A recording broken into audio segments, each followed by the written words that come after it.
The sun is shining.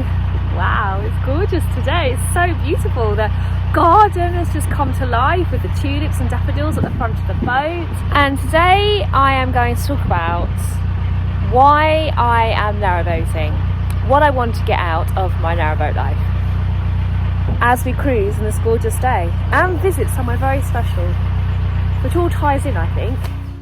A 60-foot floating steel tube that isn't attached to mains water or an electrical supply and doesn't have a flushable toilet where the waste can be forgotten about as soon as it's left the building might not seem like the best place to live in for a lot of people. So why have I chosen this way of life?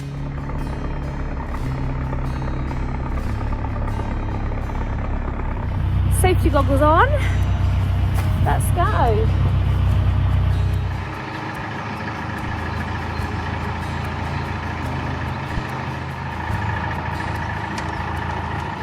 Today's journey is a comfortable 3 miles, which because of the addition of a swing bridge will take about an hour and 50 minutes to do.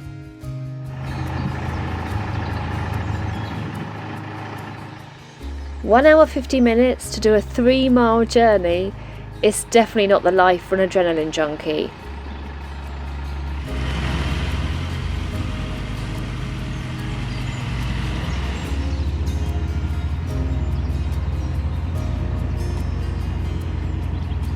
First thing, I really want to be able to cruise the whole of the waterway system and to vlog it all and to YouTube it all. There are 2,700 miles of linked up and connected water to travel on. A rule of thumb is that a 57-foot narrowboat can access 99% of it, and my boat being 60 foot can reach about 80% of it. But believe me when I say I am going to try my hardest to cruise as much of it as possible. Why do you want to do this? Because you like getting off and running around. You like doing the locks, don't you?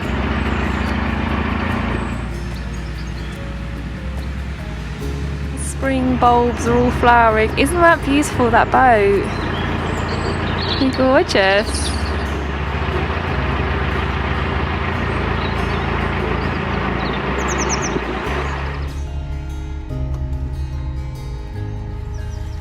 I find the bridge names fascinating. They're normally named after the landowner. This one is called Mottershead, a name which has its roots in Cheshire and means speaker's place or place where meetings are held. Broken my glasses. Thingy fell out. Look, it's not very good, is it?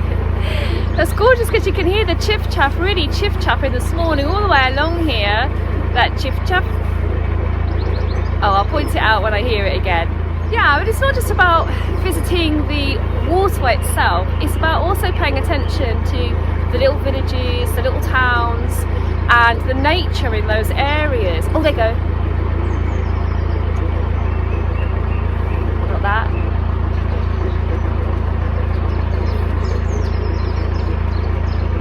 Hello, Chip Chap! There's a little Chip Chap up there, I can hear it, gorgeous.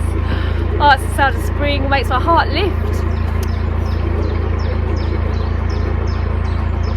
Yeah, it's telling me why it chose bird life, so it can sing its song. So yeah, it's visiting those places, and where I'm going to visit today, when I've moored the boat, it's a place that's got a really important story to tell, and that is something else. Finding out about the stories in these local areas that are really important to highlight and really important to share. And that's become a really important reason why I'm doing this.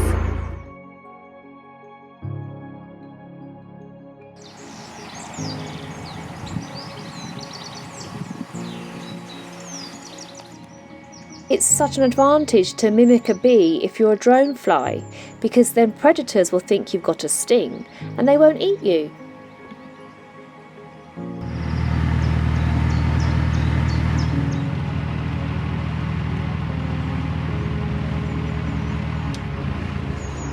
Canal River Trust have put some wooden railings around this stretch of the towpath, and they've got gravel in there.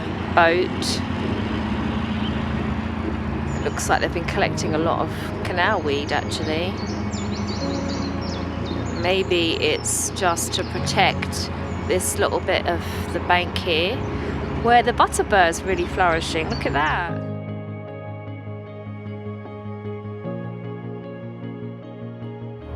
As well as the butterbird, I've also noticed another plant, which is the great horsetail.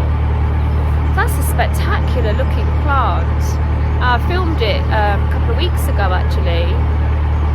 Amazing looking plant, and that grows really well along the towpath, along this sort of boggy environment.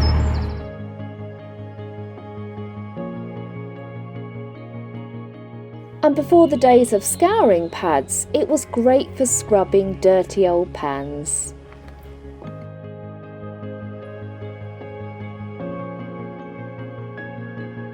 Just approaching the swing bridge.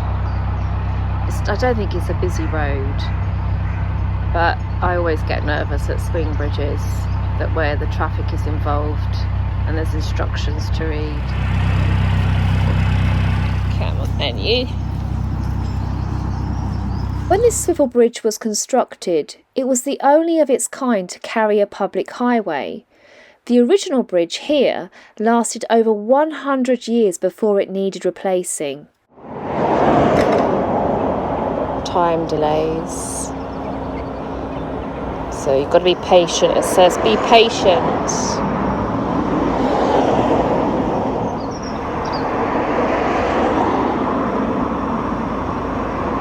When the bridge is fully open, release the button and allow the boat to navigate through.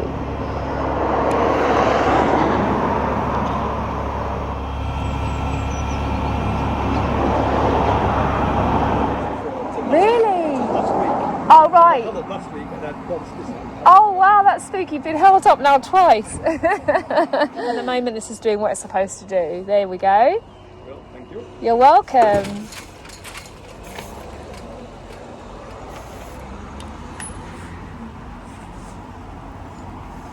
So these people go through there. Held up 4 cyclists and 1 car. It's not bad. Gorgeous, this magnolia tree. Looks all out, look. Like little lanterns all lit up on the branches. More like candelabra, isn't it? It's like a candelabra.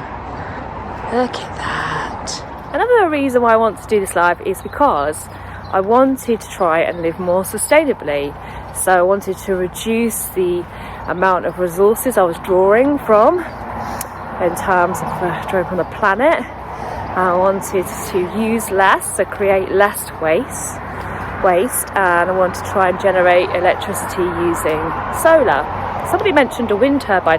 Can you let me know if you're a boater and you're a continuous cruiser and you've got a wind turbine, if it actually generates enough electricity or a good amount of electricity? Because I really would invest in one. But there's things that I'm not doing.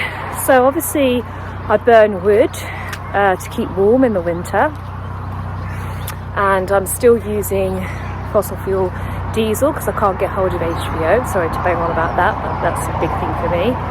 And also I'd like to try and explore a heat pump system, but so far I've not been able to find a narrowboat that continuously cruises that can run a heat pump system. So again, if you know anything like that, please can you get in contact? I'll be really interested to explore that.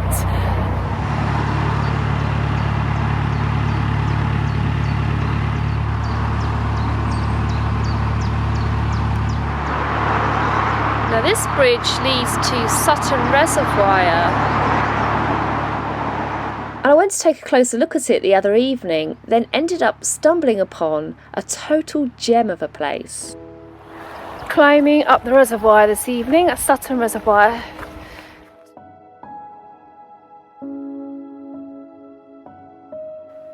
This reservoir feeds into the Macclesfield Canal, but it is much smaller than the Bosley Reservoir, which does the same thing. In fact, it's so small that one busy day on the Bosley Flight of Locks can empty it. Equally though, one heavy storm can fill it up again.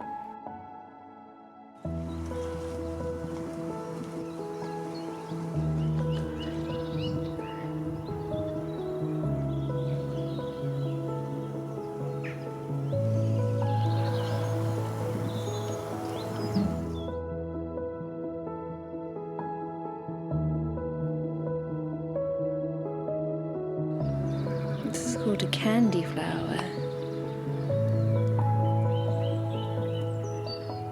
Its leaves and flowers can be eaten in salads, and apparently it tastes beetrooty.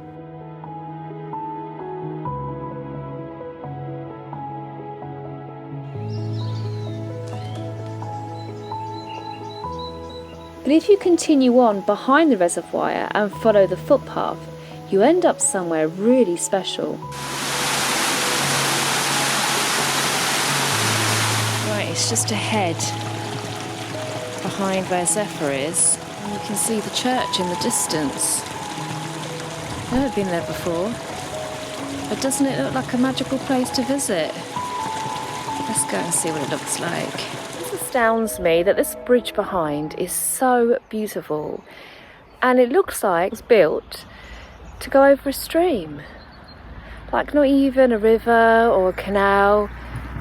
Its purpose was to cross the stream.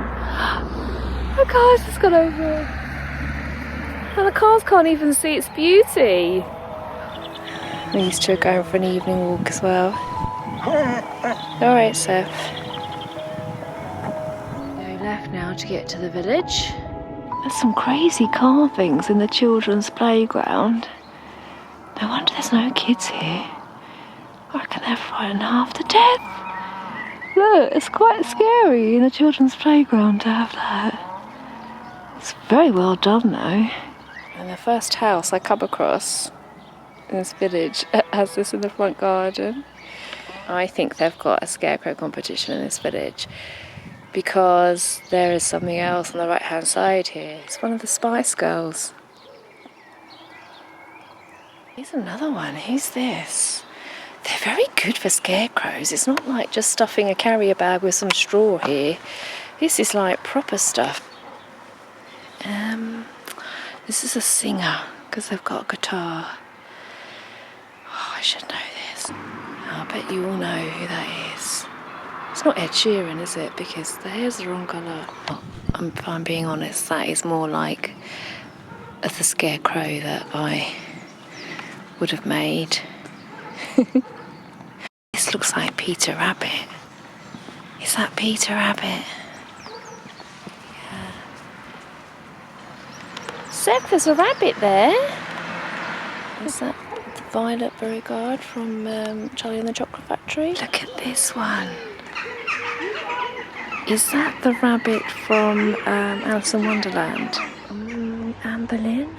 Is it Anne Boleyn? Even though this village was absolutely stunning, I decided not to hang around for too long, just in case someone decided to stuff me with straw. Sutton Lane ends, and it's got Charles Tunnicliffe, wildlife artist, on there. I'm going to talk more about Charles Tunnicliffe in a future vlog. Right, this area is now Danes Moss territory.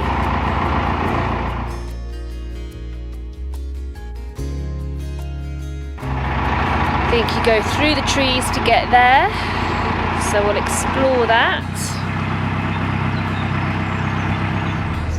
Let's get the boat board.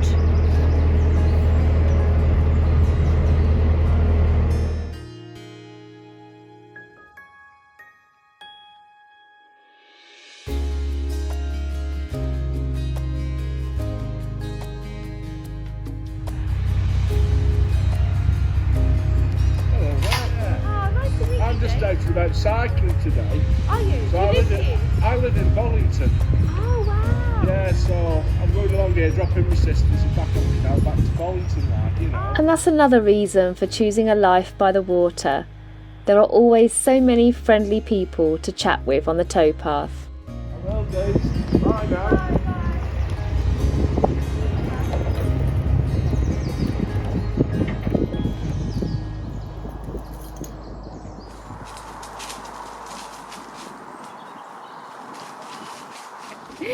Right, Zeph, let's go and find out some more about Danes Moss. Come on.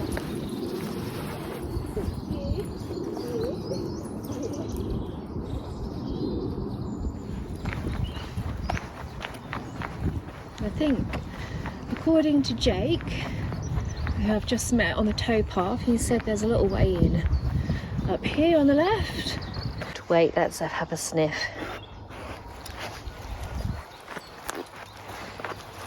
See a sign up ahead. Says all about it here. Right now you're standing on the largest and highest lowland raised bog in Cheshire, Danes Moss. This nature reserve has been designated a site of special scientific interest, giving extra protection for the amazing array of plants and animals that make a home here. A peat bog is formed over thousands of years and is a unique kind of habitat, usually very acidic, and home to wildlife that often isn't found anywhere else. Just right away, stepping in here, literally inches away from the sign, this is a sphagnum moss. I think this is called chrome sphagnum.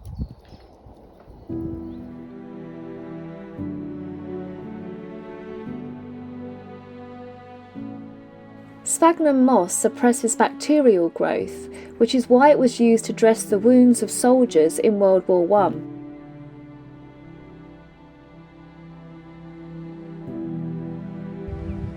These special mosses compress down to form layer upon layer, which forms peat. 1 metre of peat is 1,000 years of stored moss and plant matter.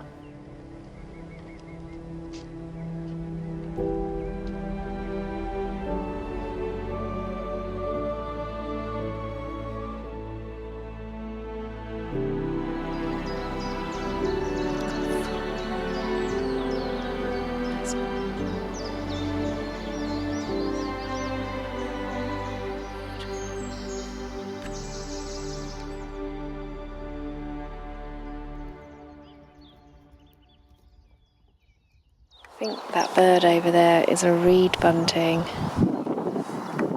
I was looking hard to try and spot a willow tit, which is one of the UK's fastest declining birds, but it breeds here at Danes Moss. Its breeding area has already been cut in half from 1,000 acres to 500, and a further housing development and retail outlet could take another 200 acres away. I didn't see the willow tit, but I saw plenty of other birds enjoying Danes Moss.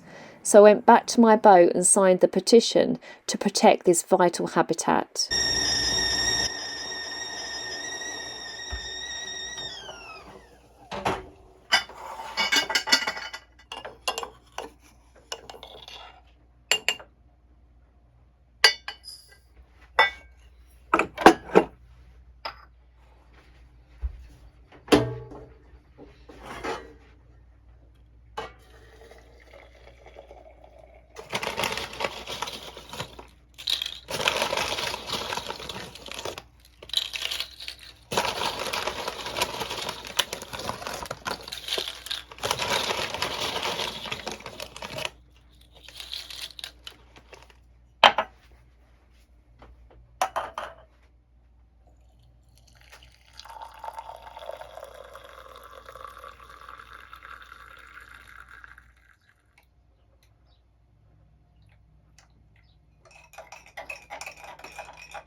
My voice, a tiny strand on the tussock cottonhead, a follicle on a caterpillar, a spore on sphagnum's bed, as hush as the creeper, mousy in its climb, unheard like the frog submerged in boggy slime.